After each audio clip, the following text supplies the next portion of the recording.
یہ پروگرام آپ کی خدمت میں احمد اسلامی کیسٹ قاسم بیلا کی جانب سے پیش کیا جا رہا ہے۔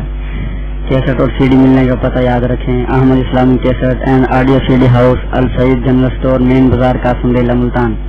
Phone number 0345 73 125۔ نیز ہمارے ہاں نامور علماء کرام کی تقاریر، قرائے اعظام کی تلاوت اور شعراء اسلام کی حمد و نعت کے اچھے اور صاف کے دستیاب ہیں۔ معیاری ریکارڈنگ کے لیے تشریف لائیں۔ وَمِن شَرِّ النَّفَّاثَاتِ فِي الْعُقَدِ، اور گرہوں میں پھونکے مارنے والیوں کی برائی سے۔ وَمِن شَرِّ حَاسِدٍ، اور حاسد کی برائی سے۔ اِذَا حَسَدَ، جب وہ حسد کرے۔ اب اس بات یہ دوسری صورت ہے سورۃ الناس۔ اعوذ باللہ من الشیطان الرجیم، بسم اللہ الرحمن الرحیم۔ قل، اسی طرح سے اعوذ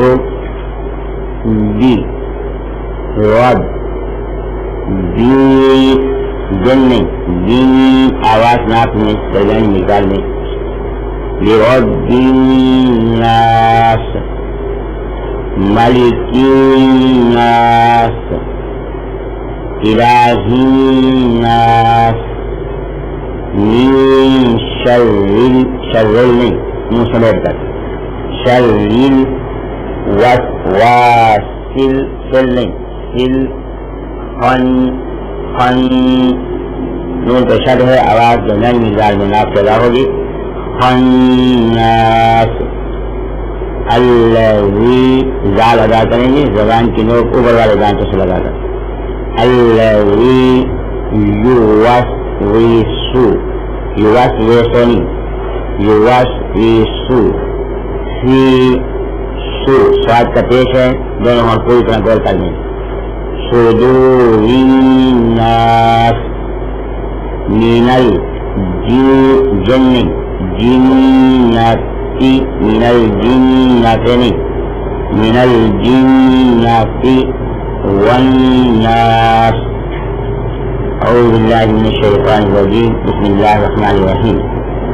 قل اعوذ، فرما دیجئے میں پناہ میں آتا ہوں، برب الناس، لوگوں کے رب کی، ملک الناس، لوگوں کے بادشاہ کی، الہ الناس، لوگوں کے معبود کی، من شر الوسواس الخناس، وسوسہ ڈالنے والے، چھپ جانے والے کی برائی سے، الذی، وہ جو کہ یوسوس، وسوسہ ڈالتا ہے، فی صدور الناس، لوگوں کے سینوں میں، من الجنۃ والناس، جنات میں سے اور انسانوں میں سے۔ ان دونوں صورتوں میں، پہلی صورت میں اللہ کی ایک صفت بیان ہوئی ہے اور 4 برائیوں سے پناہ مانگی ہے، مخلوق کی برائی سے، اندھیرے کی برائی سے، جادو کی برائی سے، حاسد کی برائی سے۔ اور دوسری صورت میں اللہ تبارک و تعالیٰ کی 3 صفات بیان کی ہیں، رب الناس، ملک الناس، الہ الناس۔ اور جس برائی سے پناہ مانگی گئی ہے، بچنے کی درخواست کی گئی ہے کہ اللہ اس برائی سے ہمیں بچا دے، وہ ایک ہی برائی ہے، وہ ہے وسوسہ۔ 3 صفات سے پکارا گیا اور ایک برائی سے بچنے کی خواہش ہے، اور وہاں پہ ایک صفت اللہ کی بیان ہوئی اور 4 برائیوں سے بچنے کی خواہش ہے۔ وہ 4 برائیاں دنیا سے تعلق ہیں اور یہ برائی آخرت سے تعلق رکھتی ہے۔ وسوسہ پیدا ہوا، ایمان دیا، اعمال کی توفیق گئی، بس تباہ و برباد ہو گیا۔ تو اس میں اشارہ ہے کہ آخرت کے نقصان کی فکر زیادہ رہنی چاہیے سامنے۔ آج 40 ترجمہ قرآن حدیث۔ آج کا ہمارا عنوان ہے نماز کی شرطیں۔ کہ نماز کی شرطیں کیا ہیں؟ تو اس سلسلے میں یہ صفحہ نمبر 489 میں رہے کہ نماز کی شرطیں 7 ہیں۔ جسم کا پاک ہونا، لباس کا پاک ہونا، جگہ کا پاک ہونا، جسم، لباس اور جگہ، ان 3 کا پاک ہونا۔ تو جسم کا پاک ہونا، دوسری شرط ہے لباس کا پاک ہونا، تیسری شرط ہے جگہ کا پاک ہونا۔ چوتھی شرط ہے کہ جسم کا جتنا حصہ ڈھانپنا فرض ہے وہ حصہ ڈھانپا ہوا ہونا. پانچویں شرط ہے نماز کا وقت ہونا. اور چھٹی شرط ہے قبلے کی طرف منہ ہونا، رخ قبلے کی طرف ہونا. اور ساتویں شرط ہے نیت کرنا. یہ نماز کی 7 شرطیں. 4 کام وہ ہیں جو وضو کے بغیر نہیں کیے جا سکتے. تو جسم کو پاک کرنے کے لیے جو عمل ہوگا، ایک عمل تو یہ ہے کہ جسم میں کوئی نجاست ہو وہ دور کی جائے گی، اور بغیر وضو کی حالت میں ہو تو وضو کیا جائے گا، اور غسل کی حالت ہو تو غسل کیا جائے گا. بغیر وضو کی حالت میں ہے تو وضو کیا جائے گا. 4 کام وہ ہیں جن کے لیے وضو ضروری ہے، بغیر وضو کو نہیں کیا جا سکتا. نماز، بغیر وضو کے نماز نہیں پڑھی جا سکتی. اگر کوئی آدمی دانستہ بغیر وضو کے نماز پڑھے گا تو وہ ایمان سے بھی اس کے خارج ہونے کا خطرہ ہے. دوسرا کام جس کے لیے وضو ضروری ہے وہ ہے سجدہ تلاوت. سجدہ تلاوت بھی بغیر وضو کے نہیں کر سکتے. تیسرا کام جس کے لیے وضو ضروری ہے وہ ہے بیت اللہ کا طواف. بیت اللہ کا طواف بغیر وضو کے نہیں کر سکتے. چوتھا کام جس کے لیے وضو ضروری ہے وہ ہے قرآن مجید کو ہاتھ لگانا. یہ قرآن مجید کو بغیر وضو کے ہاتھ نہیں لگا سکتے. یہ 4 کام وہ ہیں جن کے لیے وضو ضروری ہے. ان میں سے ایک کام ہے قرآن مجید کو ہاتھ لگانا. تو یہ قرآن مجید کی آیت سے یہ اشارہ یہ مفہوم معلوم ہو رہا ہے. صفحہ نمبر 489 ہے، 80 اور 89. اعوذ باللہ من الشیطان الرجیم، بسم اللہ الرحمن الرحیم. انہ لقرآن کریم، یقیناً یہ ہے نہایت عزت والا قرآن. انہ یقیناً یہ ہے لقرآن قرآن، کریم نہایت عزت والا، فی کتاب مکنون، ایک چھپی ہوئی کتاب میں ہے. کہ یہ قرآن مجید لوح محفوظ میں چھپا ہوا تھا. لوح محفوظ کو کتاب کہا کہ وہاں پہ یہ قرآن یہ لکھا ہوا ہے. لوگوں کی نظر سے یہ چھپا ہوا تھا. اللہ تبارک و تعالیٰ نے اس کو لوح محفوظ سے پہلے آسمان سے نازل کیا. پہلے آسمان سے پھر یہ دنیا میں زمین پر نبی علیہ السلام کے مبارک دل پر اترا ہے. تو روایت ہے یہ قرآن مجید انتہائی عزت والا کلام ہے، عزت والی کتاب ہے. لا یمسہ، نہیں چھوتے اس کو الا المطہرون، مگر پوری طرح پاک کیے ہوئے. یہ بات اس سے پہلے بھی ہو چکی ہے کہ قرآن مجید میں اللہ تبارک و تعالیٰ نے حکم 2 طرح دیے ہیں. ایک حکم ہے حکم کے انداز میں، ایک حکم ہے خبر کے انداز میں. کنتم خیر امۃ اخرجت للناس تأمرون بالمعروف وتنہون عن المنکر، کہ تم بہترین امت ہو جس امت کو نکالا گیا لوگوں کے فائدے کے لیے. تأمرون بالمعروف، کہ تم تاکید کرتے ہو معروف کی، وتنہون عن المنکر، تم روکتے ہو برائی سے. اور ساری امت تو نہیں یہ کام کر رہی. تو یہ خبر ہے کہ تم ایسا کرتے ہو. تو یہ خبر باعث الحکم ہے کہ تمہیں ایسا کرنا چاہیے. تو خبر میں جو حکم ہوتا ہے اس میں زیادہ تاکید ہوتی ہے. مثلا میں بچے کو سمجھا رہا ہوں کہ تم ایسے بچے ہو جو گالی نہیں دیتے، تم بڑے اچھے بچے ہو جو کہاں مانتے ہو. بظاہر تو میں تعریف کر رہا ہوں لیکن حقیقتاً اس کو یہ تعلیم دے رہا ہوں کہ کہاں ماننا چاہیے. یہ خبر میں جو حکم ہوتا ہے اس میں زیادہ تاکید ہوتی ہے. تو خبر کے حکم میں تاکید زیادہ ہوتی ہے. یہاں بھی یہ بات بیان فرمائی کہ لا یمسہ،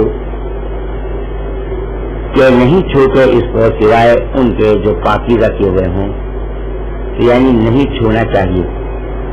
وہی اس کو ہاتھ لگائیں جو خوب پاکیزہ ہوں، اور خوب پاکیزہ وہی ہوں گے جن کو غسل کی حاجت نہ ہو اور وہ جو بھی انہوں نے کیا ہوا ہو.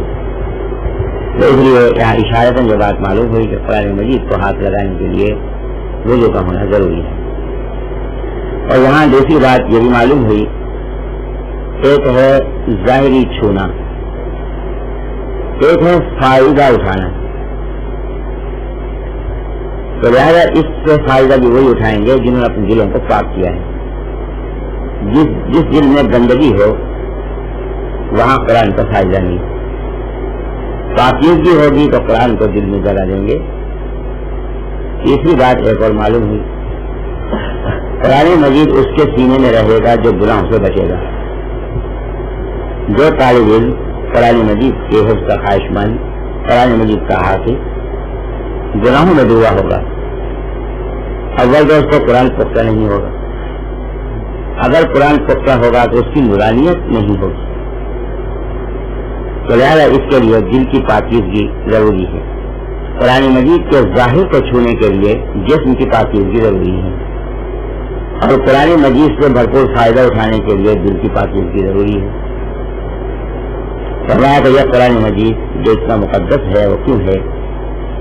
تنزیل اتارا ہوا ہے کہ رب العالمین، مخلوقات کے رب کی طرف سے. جیسے کہ نبی علیہ السلام نے بات فرمائی کہ قرآن مجید کو تمام کلاموں پر ایسے فضیلت حاصل ہے جیسا کہ خود اللہ تبارک و تعالیٰ کو مخلوقات پر فضیلت حاصل ہے. تو یہ اللہ کا کلام ہے تو مخلوقات کے کلام پر خالق کے کلام کو فضیلت حاصل ہے جیسے کہ مخلوقات پر خود خالق کو فضیلت حاصل ہے. اس کے بعد ہے صفحہ نمبر 181، 6 رکوع 6 سورۃ المائدہ آیت 6، پارہ بھی 6 رکوع بھی 6 اور سورۃ المائدہ کی آیت کا نمبر بھی 6 اور صفحہ نمبر 181 ہے. یہاں اعوذ باللہ من الشیطان الرجیم، بسم اللہ الرحمن الرحیم. یا ایھا الذین آمنوا، اے ایمان والو، اذا قمتم، جب تم کھڑے ہو، الی الصلاۃ، نماز کے لیے، فاغسلوا، پس تم دھو لو، وجوہکم، اپنے چہرے. کیا ایمان والا جب تم نماز کے لیے کھڑے ہو تو بعد فوراً اپنے چہرے دھو لو. اب جو آدمی قرآن مجید کو اپنی سمجھ کے مطابق پڑھے گا، یہ ابھی سب میں کھڑا ہے، پانی کا لوٹا اس کے ہاتھ میں، جیسے ہی مقدر نے تکبیر کہی، ایمان سے اللہ اکبر کہنے لگے، اس نے سب سے پہلی صاحب میں کھڑے ہوئے وضو کرنا شروع کر دیا، منہ دھو رہا ہے. یہ اللہ کے بندے یہ کیا کر رہا ہے؟ یہ میں نے قرآن پڑھا ہے. قرآن مجید میں اللہ تعالیٰ اذا قمتم، جب تم کھڑے ہو جاؤ، الی الصلاۃ، نماز کے لیے، تو چہرہ دھو لو. اب میں نماز کے لیے کھڑا ہو گیا ہوں، اس سے چہرہ دھو رہا. اگر اس کی طرح سے 4-5 اور جو قرآن کے ماہر اکٹھے ہو جائیں اور اگر اس میں سارے کھڑے ہوں اور سارے قرآن پہ عمل کرنے والے ہوں تو حالت کیا ہوگی؟ تو یہاں اذا قمتم کے معنی یہ نہیں ہے کہ جب کھڑے ہو، یہاں معنی ہے جب تم ارادہ کرو. تو جب نماز کا ارادہ کرو، یہاں کھڑے ہونے سے مراد ارادہ کرنا. جب تم نماز کے لیے کھڑے ہونے چاہو تو نماز کا ارادہ کرو، تو اس وقت تم کرو کہ پہلے چہرہ دھو لو. اب پہلے چہرہ دھونا، پہلے تو ہاتھ دھوئے جاتے ہیں، پہلے تو ہاتھ دھوئے جائیں گے. تو چہرہ دھونا کیوں ضرور کیا؟ اس لیے کہ چہرہ دھونا فرض ہے، ہاتھ دھونا فرض نہیں ہے، یہ سنت ہے. اصل مقصود کو بیان کیا گیا ہے، ذریعہ کو بیان نہیں کیا گیا. ذریعہ تو نبی علیہ السلام نے سکھلا دیا، وضو کا پورا طریقہ تو نبی علیہ السلام نے سکھلا دیا. یہ ذریعہ دیکھیے کہ چہرہ جو دھوئے گا کس سے دھوئے گا؟ چہرہ پانی میں ڈالے گا نہیں، بلکہ ہاتھ سے منہ پہ پانی ڈالے گا. تو جب چہرے کو دھو رہا ہے، کیوں دھو رہا ہے کہ چہرہ پاک ہو جائے. تو جب ہاتھ ناپاک ہوں گے تو چہرہ پاک کیسے ہوگا؟ تو اس لیے پہلے ہاتھ دھوئے گا، ہاتھ پاک کرے گا تو چہرہ دھوئے گا. اس لیے اس کا ذکر نہیں کیا. اب نبی علیہ السلام پر یہ آیت نازل ہوئی، اس لیے انہوں نے اس کا مفہوم سمجھا کہ پہلے ہاتھ دھویا جائے، پہلے ہاتھ دھوئیں گے پھر چہرہ دھوئیں گے.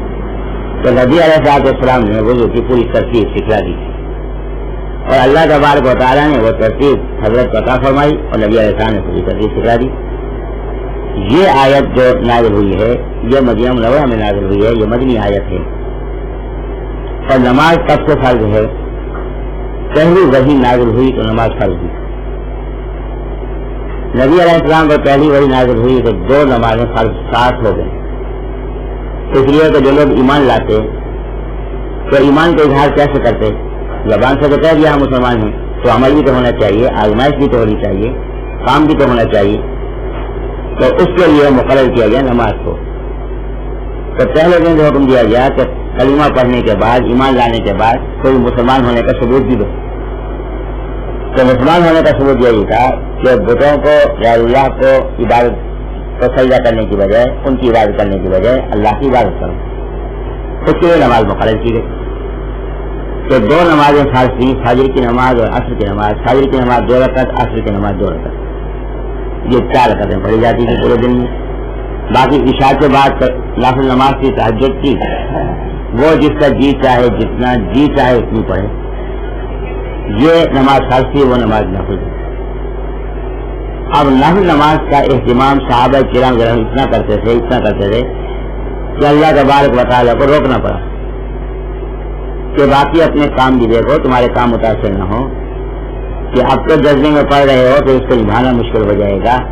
لہٰذا اتنی نماز پڑھو جتنی کہ تم آسانی سے پڑھ سکو. فرض نماز کو پوری پڑھو، باقی نوافل کا اہتمام اتنا کرو جتنا تم آسانی کے ساتھ جس کو نبھا سکو. تو یہاں نبی علیہ السلام کے ذریعے سے حکم دیا گیا ایمان والوں کو چہرہ دھونے کا، آگے باقی چیزیں دھونے کا. تو یہ حکم نازل ہوا ہے مدینہ منورہ میں، جبکہ وضو نبی علیہ السلام نے سکھایا مکہ مکرمہ میں. تو یہ جو وضو سکھایا نبی علیہ السلام نے، یہ اپنی طرف سے سکھایا نہیں، اللہ کی طرف سے سکھایا. تو یہ اللہ تبارک و تعالیٰ نے کئی سالوں کے بعد تصدیق کیا اس بات کی کہ نبی علیہ السلام نے جس وضو کی تمہیں تعلیم دی ہے، یہ وضو ان کا اپنا بنایا ہوا نہیں ہے بلکہ میرا عطا کیا ہوا ہے. یا الذین آمنوا، ایمان والو، اذا کنتم، جب تم ارادہ کرو یا صلاۃ نماز کا، فاغسلوا، پس تم دھو لو، وجوہکم، اپنے چہرے، وایدیکم، اور اپنے ہاتھ، الی المرافق، کوہنیوں سمیت، وامسحوا، اور تم مسح کرو، برؤوسکم، اپنے سروں کا، وارجلکم، اور اپنے پاؤں، الی الکعبین، ٹخنوں سمیت. اب یہ 4 چیزوں کے بارے میں حکم دیا ہے. ایک کے بارے میں مسح کا حکم دیا، مسح کہتے ہیں گیلا ہاتھ پھیرنا، اور 3 کے دھونے کا حکم دیا. اب یہاں پہ کچھ اشکالات ہیں. ایک اشکال یہ ہے کہ ایدیکم الی المرافق، تو یہ کوہنی دھونے میں شامل ہوگی یا شامل نہیں ہوگی. الا کے معنی تک ہوتے ہیں، تو ہاتھ دھونے ہیں کوہنیوں تک. یہاں ایک اصول جو نشیب فرما لیں کہ اگر الا سے پہلے والی چیز اور الا کے بعد والی چیز یہ دونوں ایک جنس ہوں تو پھر الا سے بعد والی چیز اس میں شامل ہوگی. اگر دونوں علیحدہ علیحدہ جنس ہوں تو پھر بعد والی چیز شامل نہیں ہوگی، بعد والے کے کنارے تک پہنچا جائے گا. جیسے قرآن مجید میں اللہ نے بات فرمائی کہ ثم اتموا الصیام الی اللیل، پھر تم روزہ پورا کرو رات تک، الی اللیل، رات تک. اور وہاں یہ دیکھیں کہ پہلے ہے الا سے پہلے ہے روزہ، الا کے بعد ہے رات. روزہ اور چیز ہے، رات اور چیز ہے، یہ جنس ایک نہیں ہے. گندم ہوگی تو اس کی جنس گندم ہے، جو ہے تو اس کی جنس جو ہے. تو یہ رات اور چیز ہے، روزہ اور چیز ہے. جب یہ علیحدہ علیحدہ جنس کی ہیں تو یہاں الا کے معنی سمیت کے نہیں ہوں گے، یہاں الا کے معنی کونے کے ہوں گے. وہاں اس جیسے اس کا آغاز ہوگا 10 روزہ مکمل ہوگا. اس لیے جیسے سورج ڈوبتا ہے، سورج ڈوبنا رات کا آغاز ہے، اس لیے جیسے سورج ڈوبا روزہ ختم ہو گیا، افطار کا ٹائم ہو گیا. جہاں آپ دیکھیں کہ وایدیکم الی المرافق، اور اپنے ہاتھ کوہنیوں سمیت یا کوہنیوں تک. اب یہ لیں کہ یہ ہاتھ ہے، یہ کہاں سے کہاں تک ہے؟ یہ انگلیوں سے لے کر اور یہ کندھے تک، بغل تک یا کندھے تک، یہ پورا ہاتھ ہے. اب جو کوہنی ہے وہ بھی اسی جنس میں ہے، ہاتھ کا ذکر ہے، الہ سے پہلے ہاتھ ہیں اور الہ کے بعد کوہنی ہے، یہ دونوں کی جنس ایک ہے، ایک ہی چیز ہے، ایک ہی عضو ہے۔ جب ایک ہی ہے تو اب اس میں الہ کے بعد والا شامل ہوگا الہ سے پہلے والے میں۔ الہ سے بعد والا شامل ہوگا الہ سے پہلے والے میں، تو یہاں کوہنیاں شامل ہوں گی۔ تو ایک اشکال یہ ہے کہ کونی شامل ہے یا کونی شامل ہے، کونی شامل ہے۔ وارجلکم الکعبین، اور اپنے پاؤں ٹخنوں سمیت، تو وہاں بھی ٹخنے شامل ہوں گے، اس لیے کہ رجل جو ہے یہ پاؤں کے انگلیوں سے لے کر یہ پنڈلی گھٹنے تک کے حصے کو رجل کہتے ہیں، تو بعد والی چیز بھی اسی جنس میں شامل ہے۔ اس لیے دھونے میں بھی ٹخنے شامل ہوں گے، ٹخنے اگر خشک رہ گئے تو یہ نہیں ہوگا۔ ایک اشکال یہ تھا جس کی میں نے وضاحت کر دی۔ دوسرا ایک اشکال ہے، اشکال یہ ہے کہ وَامْسَحُوا بِرُؤُوسِكُمْ، کہ تم مسح کرو اپنے سروں کا۔ اعتراض ہے لوگوں کو کہ دیکھو یہاں اللہ نے سر کا مسح کرنے کا حکم دیا ہے، مسح کا کہتے ہیں گیلا ہاتھ پھیرنا، اور اس کے معنی جھاڑنے کے بھی ہوتے ہیں۔ بعض قرآن مجید کے ماہرین نے جو اپنے آپ کو قرآن کا ماہر کہتے ہیں، مفکر مفسر کہتے ہیں، تو معنی یہ نہیں ہے کہ اپنے سروں کو جھاڑ لو، سر پہ اگر مٹی ہو اس کو بھی جھاڑ لو، اگر مٹی نہیں ہے تو جھاڑنے کی ضرورت نہیں، جیسے وضو ہو تو وضو دوبارہ کرنے کی ضرورت نہیں، اسی طرح اگر سر پہ مٹی نہیں ہے تو سر کو جھاڑنے کی ضرورت نہیں۔ تو یہاں مسح کے معنی سر کے جھاڑنے کے نہیں ہیں بلکہ گیلا ہاتھ پھیرنے کے ہیں۔ کیوں؟ قرآن مجید نازل ہوا نبی علیہ السلام پر، اور نبی علیہ السلام نے مسح کا جو معنی دیے ہیں وہی معنی لینے پڑیں گے۔ نبی علیہ السلام نے سروں کو جھاڑا نہیں ہے بلکہ نبی علیہ السلام نے سر سے گیلا ہاتھ پھیرا ہے، تو گیلا ہاتھ پھیرا ہے تو اس لیے یہاں لغت کو نہیں دیکھیں گے، نبی علیہ السلام کے عمل کو دیکھیں گے۔ جو کسی لفظ کو بطور اصطلاح کے استعمال کرے تو اس کے معنی بھی اسی سے پوچھے جائیں گے۔ دیکھیے کہ خروج ہے، خروج کے معنی ہے نکلنا۔ آپ کسی ملک میں تشریف لے گئے، سعودی عرب آپ تشریف لے گئے، لوگوں نے کہا کہ خروج لگوا لو۔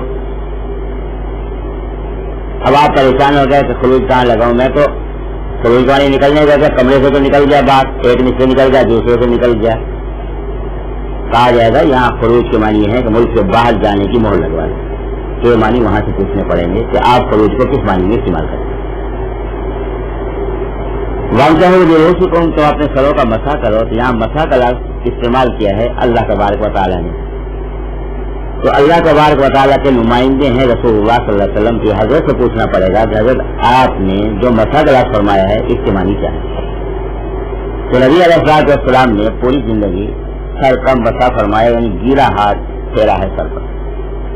تو معلوم ہے کہ یہاں مسح کے لغت والے معنی بھی نہیں لیں گے، مرضی والے معنی نہیں لیں گے، وہی معنی ہوں گے جو نبی علیہ السلام نے لیے ہیں، اور اس سے حضرات صحابہ کرام رضی اللہ عنہم نے عمل کر کے دکھایا۔ دو اشکال، تیسرا اشکال اور تیسرا اشکال یہ ہے کہ بعض حضرات کو یہ اعتراض ہے کہ دیکھو جی آپ کے جو امام ابو حنیفہ رحمۃ اللہ علیہ ہیں، جو بات بھی کریں گے وہ قرآن کے خلاف ہوگی، جو بات کریں گے وہ حدیث کے خلاف۔ قرآن کہتا ہے کہ وَامْسَحُوا بِرُؤُوسِكُمْ، کہ اپنے سروں کا مسح کرو، امام صاحب کہتے ہیں کہ چوتھائی سر کا مسح فرض ہے، تو وَامْسَحُوا بِرُؤُوسِكُمْ کے معنی چوتھائی سر کے مسح۔ اب یہاں سر کا ہے وہ چوتھائی سر کا مسح فرما رہے ہیں، تو یہ معنی کہاں سے لیے؟ دیکھیے مسح کے معنی چھونے کے ہیں، ہاتھ لگانے کے۔ تین طالب علم یہاں کھڑے،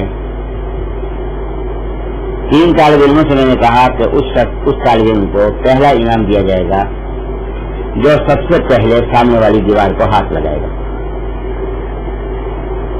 اب یہ تینوں بھاگے، تو جا کے پہلا گیا، اس نے ہاتھ لگا دیا، تیسرا جب گیا تو سب سے لیٹ تھا، تو یہ سب سے تاخیر سے پہنچا، اس نے جا کے سیڑھی رکھی، اوپر چڑھا، اوپر سے ہاتھ پھیرنا اس نے شروع کر دیا۔ پوری دیوار پہ ہاتھ پھیرا، آگے دیکھیں جی آپ نے کہا کہ دیوار کو ہاتھ لگائیں، میں نے دیوار کی ساری اینٹوں کو ہاتھ لگائے، تو کیا انعام اس کو ملے گا یا اس کو ملے گا؟ تو جو سب سے پہلے جیسے جاتے ہاتھ لگا لیا، تو جب دیوار کو ہاتھ لگانا ہے تو دیوار کے ایک جز کو بھی ہاتھ لگے گا تو ہاتھ لگنا ہو گیا۔ تو ہم کہو کہ اس کو اپنے سروں کا مسا کرو تو گیلا ہاتھ پھیرو، اگر اس کے صرف چند بالوں والے حصے پر بھی ہاتھ پھر گیا تو یہ مسئلے کا حکم پورا ہو گیا۔ اور جب یہ حکم پورا ہو گیا تو پورے سر کو چھونا اس کے معنی نہیں ہے۔ جب پورے سر کو چھونا نہیں ہے تو سر کا معمولی حصہ بھی اگر گیلا ہاتھ اسے پھر جائے تو مسئلہ ہو گیا، تو پھر چٹائی کی شرط پھر کیوں ہے؟ سوال تو پھر وہی ہے، چٹائی کی شرط کیوں ہے؟ چٹائی کی شرط کیوں ہے؟ چٹائی کی شرط یہ ہے کہ نبی علیہ السلام نے ہمیشہ پورے سر کا مسا فرمایا، لیکن نبی علیہ السلام نے سر کے چٹائی حصے کا مسا فرمایا، چٹائی حصے کا مسا فرمایا، اور کبھی ایسا نہیں ہوا چٹائی حصے کا مسا فرمایا یہ صرف دکھانے کے لیے فرمایا، کبھی ایسا نہیں ہوا کہ نبی علیہ السلام نے چٹائی حصے سے کم کا مسا کیا ہو۔ اس لیے امام صاحب رحمۃ اللہ علیہ نے اپنی گہری نظر سے یہ بات فرما دی کہ چٹائی سر کا مسا تو فرض ہے اور باقی سر کا پورے سر کا مسا کرنا سنت ہے۔ اگر پورے سر کا مسا کرنا فرض ہوتا نبی علیہ السلام کبھی چٹائی سر کا مسا نہ فرماتے، اس لیے کہ فرض کے بغیر تو نماز ہو نہیں سکتی۔ اگر مسا کرنا پورے سر کا فرض ہے تو پھر تو وضو ہوا نہیں، تو نبی علیہ السلام نے اس وضو کو اختیار فرمایا، چٹائی سر کا مسا فرمایا، تو معلوم ہوا کہ چٹائی سر کا مسا کرنا فرض ہے، یہ کم سے کم مقدار ہے۔ اور اگر چٹائی سر سے کم مقدار سے مسا کرنے سے مسا ہو جاتا تو نبی علیہ السلام کبھی ایک بار وہ کر کے بھی دکھاتے، لیکن آپ نے کبھی وہ کر کے نہیں دکھایا، تو اس سے بات معلوم ہو گئی کہ مسا کم سے کم چٹائی مقدار کا ہوگا۔ اس کے بعد جو چوتھا اشکال ہے وہ یہ ہے کہ فرمایا کہ فاغسلوا وجوہکم، پر تم دھو اپنے چہرے، وایدیکم الی المرافق، اور اپنے ہاتھ کوہنیوں سمیت۔ آگے فرمایا وامسحوا برؤوسکم، تم مسح کرو اپنے سروں کا، آگے وارجلکم، اور اپنے پاؤں۔ یہاں پہ دھونے کا لفظ نہیں ہے، جب دھونے کا لفظ نہیں ہے تو قریب حکم کون سا ہے؟ مسح کرنے کا، تو اس لیے پاؤں پر بھی مسح ہوگا۔ یہ بات لوگوں نے معنی نکال لیے۔ اب اس میں تین باتیں آپ ذہن میں رکھیں گے۔ ایک بات تو یہ ذہن میں رکھیں گے کہ یہاں دیکھیں کہ چار چیزوں کا اللہ تعالی نے ذکر فرمایا، اور چاروں چیزوں کے ذکر میں آخر میں کم ہے، کافی پیش کم، تمہارا۔ اب آپ دیکھ رہے ہیں کہ کم سے پہلے زبر ہے اور زیر ہے۔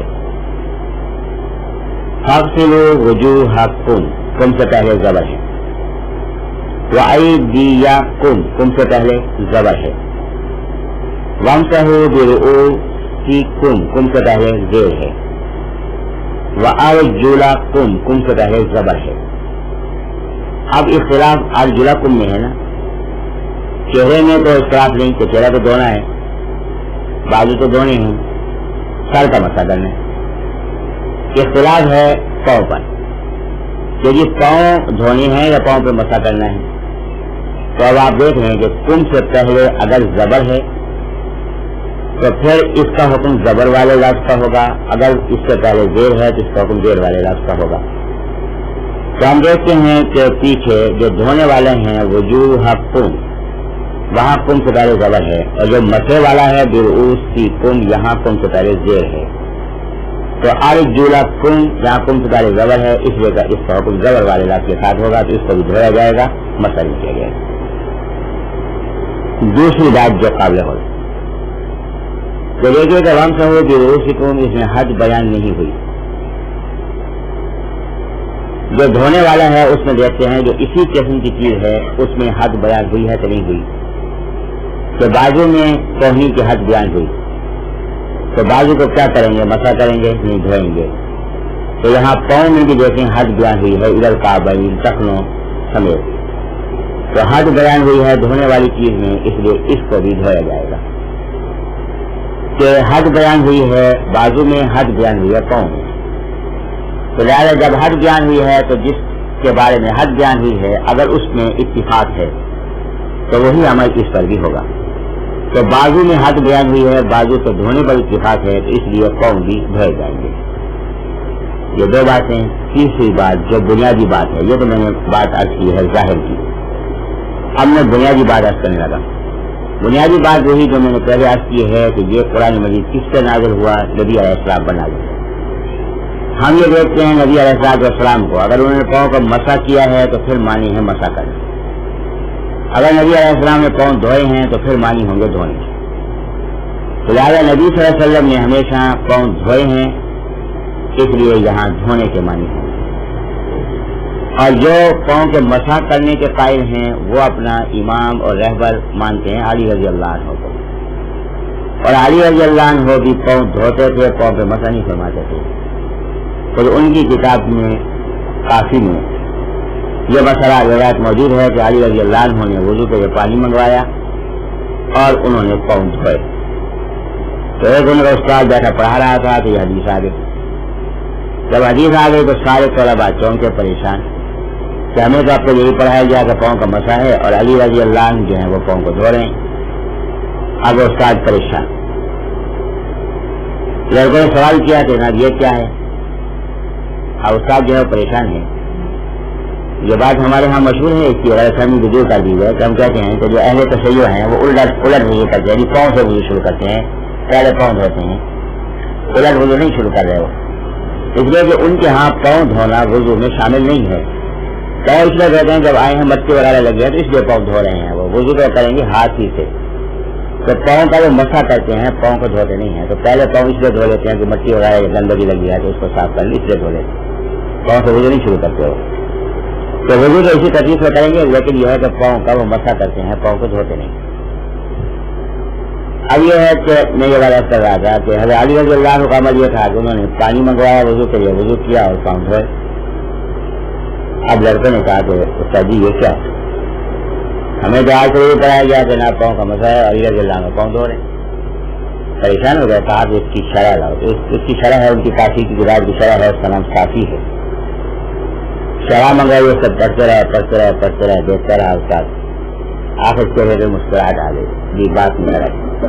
کیا بات نکلی؟ بات یہ نکلی کہ علی رضی اللہ عنہ نے جب وضو کیا ہے, پاؤں دھوئے ہیں, اس وقت خلافت تھی حضرت ابوبکر رضی اللہ عنہ کے بعد عمر رضی اللہ عنہ کی, عثمان رضی اللہ عنہ. تو حضرت علی رضی اللہ عنہ نے ان کی خلافت میں چونکہ تقیہ کیا ہوا تھا, اپنا اصل عمل ظاہر نہیں کرتے تھے, اس لیے ان کے سامنے خوف کی وجہ سے پاؤں دھوئے ہیں, مسح نہیں کیا. اس سے دو باتیں تو معلوم ہو گئی.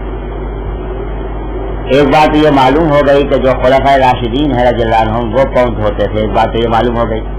اور اتنا اہتمام کرتے تھے کہ اگر کوئی پاؤں نہ دھونے والا بھی ہوتا تو ان کے سامنے ڈر کی وجہ سے پاؤں ضرور دھوتا تھا. اس معنی ہے کہ وہاں پاؤں دھونے کا اتنا اہتمام تھا حضرات صحابہ رضی اللہ عنہم میں, اور ہماری غرض پوری ہو گئی کہ صحابہ رضی اللہ عنہ جو عمل ہے وہی دین ہے. تو ہماری بات تو پوری ہو گئی. اب رہی ان کی بات. ان کی بات میں یہ ہے کہ ان کے جو علی رضی اللہ عنہ ہوں گے, جو ان کا علی ہوگا وہ تو یقیناً بزدل ہوگا, لیکن جو نبی علیہ السلام کے چچا زاد بھائی چوتھے خلیفہ راشد ہمارے علی رضی اللہ عنہ ہیں, وہ بزدل نہیں. وہ تو کفار کے لشکر میں بھی حق بات کہنے والے ہیں, سجا یہ کہ اپنے معاشرے میں وہ ڈر کے حق بات چھوڑ دیں تو یہ ممکنات میں سے نہیں. تو لہٰذا علی رضی اللہ عنہ نے جو پاؤں دھوئے ہیں اس لیے دھوئے ہیں تو یہ سمجھتے تھے کہ پاؤں دھونا وضو میں پانی. تو حضرت علی رضی اللہ عنہ سے یہ بات ممکن نہیں کہ وہ ڈر کی وجہ سے حق بات کو چھوڑ دیں. تو لہٰذا ایسا ممکن نہیں. جب ایسا ممکن نہیں, وہ اللہ کے ولی ہیں, نبی علیہ السلام کے چچزاد ہیں, نبی السلام کی تربیت یافتہ ہیں, تو حق بات چھوڑنے والے نہیں ہو سکتے ڈر کی وجہ سے. تو لہٰذا علی رضی اللہ عنہ کا عمل بھی وضو میں پاؤں دھونے کا عمل ہے, اور جو لوگ ان سے تقیہ منسوخ کر رہے ہیں وہ اپنی خباثت ہے جو ان پر تہمت لگا رہے ہیں, یہ بھی جرم عظیم ہے. تم اور اگر تم ہو جنوباً جنابت کی حالت میں, یعنی بے غسل ہونے کی حالت میں ہو, پس پوری طرح پاکیزہ ہو جاؤ.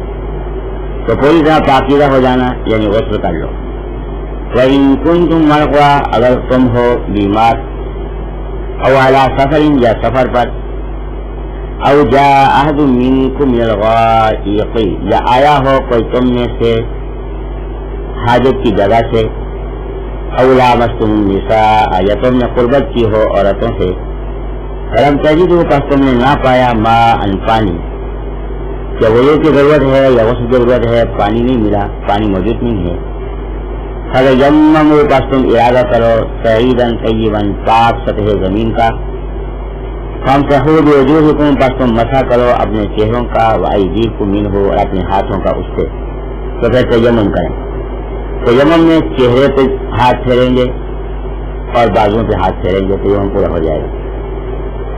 ما یرید اللہ، نہیں ارادہ رکھتا اللہ تعالیٰ لیجعل علیکم، کہ وہ ڈالے تم پر من حرج، کوئی تنگی، ولیکن یرید، لیکن وہ ارادہ رکھتا ہے لیطہرکم، کہ وہ پاکیزہ بنا دے تمہیں، کہ اللہ تبارک و تعالیٰ تمہیں پاکیزہ بنانا چاہتے ہیں، پاکیزہ رکھنا چاہتے ہیں، اس لیے اس نے تمہیں وضو اور غسل کا حکم دیا۔ اگر نہانے کی حاجت ہو اور زیادہ دیر تک بغیر مجبوری کے کوئی حالت میں رہ جائے تو اس کے معنی ہے کہ وہ خلاف فطرت کام کر رہا ہے، تو ناپاکی کی حالت میں زیادہ تر رہنا یہ انسانی فطرت کے خلاف ہے۔ تو ہونا کہ اللہ تبارک و تعالیٰ یاد رکھتے ہیں کہ تو تمہیں پاکیزہ بنا دے۔ اب جہاں پانی موجود نہیں یا بیمار ہے، پانی استعمال نہیں کر سکتا، تو وہاں پاکیزہ کیسے ہوگا؟ فَمَا وَيُتِمَّ، تاکہ وہ پوری کرے نعمتہ، اپنی نعمت علیکم، تم پر، تو لہٰذا اس صورت میں تمہیں تیمم کا حکم دیا گیا، لعلکم تشکرون، تاکہ تم شکر ادا کرو کہ اللہ نے کتنی آسانیاں اور سہولتیں عطا فرمائی۔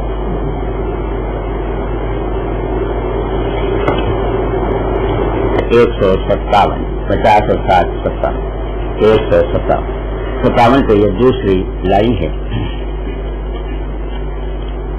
من الشیطان الرجیم، بسم اللہ الرحمن الرحیم،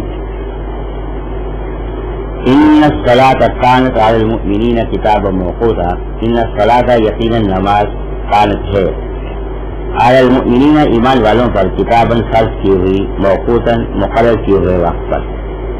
کہ نماز میں دو باتیں فرض ہیں، نماز بھی فرض ہے اور اس کو وقت مقرر میں ادا کرنا بھی فرض ہے۔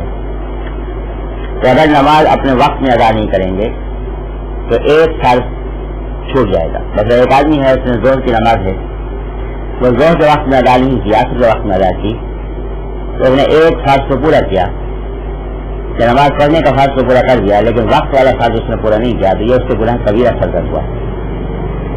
تو دو فرض ہیں کہ نماز کا پڑھنا اور وقت کے اندر پڑھنا۔ تو نماز وقت کے اندر فرض کی گئی ہے، اس لیے مسئلہ بھی معلوم ہو گیا کہ کیا دو نمازیں ایک وقت میں پڑھی جا سکتی ہیں؟ دو نمازیں ایک وقت میں پڑھنے کی دو صورتیں ہو سکتی ہیں۔ ایک صورت یہ ہے کہ بعد والی نماز پہلے وقت میں پڑھی جائے، عصر کی نماز ظہر کے وقت میں پڑھ لیں۔ دوسری صورت یہ ہے کہ پہلے والی نماز دوسری نماز کے وقت میں پڑھ لی جائے، تو ظہر کی نماز عصر کے وقت میں پڑھی جائے۔ ان میں جو یہ صورت ہے کہ ظہر کے وقت میں عصر کی نماز پڑھی جائے، تو یہاں اللہ فرما رہے ہیں کہ نماز سے فرض ہے وقت کے ساتھ۔ آپ عصر کی نماز پڑھ رہے ہیں ظہر کے وقت میں، تو عصر کی نماز ابھی فرض نہیں ہوئی، اس لیے کہ عصر کا وقت شروع نہیں ہوا۔ جب عصر کا وقت شروع نہیں ہوا تو نماز تو فرض نہیں ہوئی۔ جو نماز فرض نہیں ہوئی آپ نے پڑھ لی، تو یہ نماز فرض آپ پہ کب ہوگی؟ جب عصر کا وقت شروع ہوگا۔ آپ کی زندگی میں اگر عصر کا وقت آ گیا، آپ پہلے ہی مر گئے عصر سے پہلے، تو عصر کی نماز فرض نہیں ہوئی۔ عصر کی نماز آپ پہ فرض ہوگی جب عصر کا وقت شروع ہوگا۔ عصر کا وقت شروع ہوا، آپ مطمئن کہ میں تو پڑھ چکا ہوں۔ اب آپ پڑھ چکے ہیں، آپ نے عصر کی نماز نہیں پڑھی، تو عصر کی نماز آپ کے ذمہ رہ گئی۔ جب ایسا ہے کہ کوئی آدمی حاجت سے پہلے استنجا کر لے، تو میں تو استنجا کر چکا ہوں، کوئی اللہ کے بندے اس کے لیے کب ہے؟ نماز فرض ہوگی تو نماز پڑھیں گے، تو پہلے فرض بھی نہیں ہوئی، آپ نے پہلے پڑھ لی، تو فرض ہونے کے بعد دوبارہ پڑھنی پڑے گی۔ اور اگر نماز پڑھی ہے پہلے وقت والی نماز دوسرے وقت میں، تو یہ گناہ کبیرہ ہے۔ تو اس سے معلوم ہوا کہ دو نمازیں ایک وقت میں جمع نہیں کی جا سکتی، وقت سے پہلے تو پڑھی نہیں جا سکتی، اور وقت کے بعد اگر بغیر مجبوری کے اس نے پڑھی ہے تو یہ تاخیر گناہ کبیرہ ہے، تو اس سے اجتناب ضروری ہے۔ اس کے بعد ہے صفحہ نمبر